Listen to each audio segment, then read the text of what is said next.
ఇంతకు ముందు నా ప్రేమ విషయం మా మావయ్యకి తెలిసేలా చేసినందుకు థ్యాంక్స్ చెప్పాను. ఈ రోజు నా నిశ్చితార్థం మా మావయ్య కళ్ళ ముందే దగ్గరుండి జరిపించినందుకు మీకు చాలా పెద్ద థ్యాంక్స్.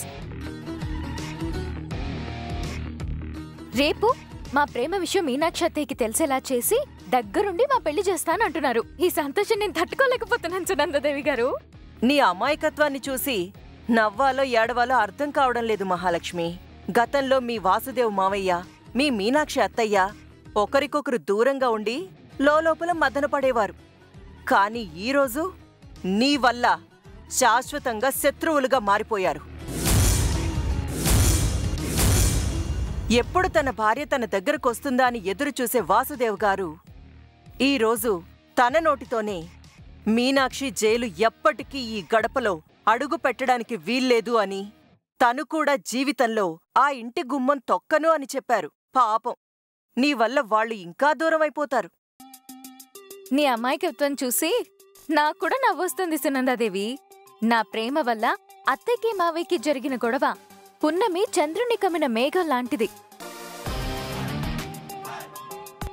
చీకటి కొద్ది రోజులే, కానీ మా పెళ్లి వల్ల వాళ్ళిద్దరూ ఒక్కటై మేఘాలు తొలగి వెన్నెల పరుచుకుంటుంది. ప్రేమలో పడిన తర్వాత కవిత్వాలు చాలా బాగా నేర్చుకున్నావే. చూద్దాం ఏం జరుగుతుందో.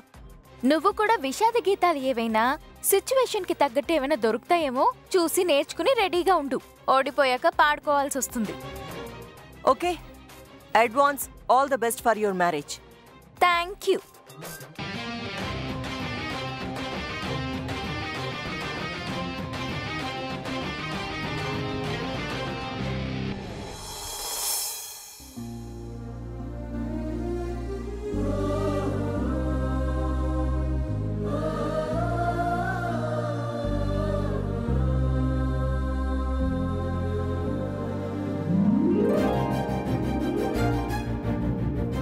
ఈ సమయంలో అర్జెంటుగా గుడి దగ్గరికి రమ్మని ఫోన్ చేశారేంటి జయ్ గారు?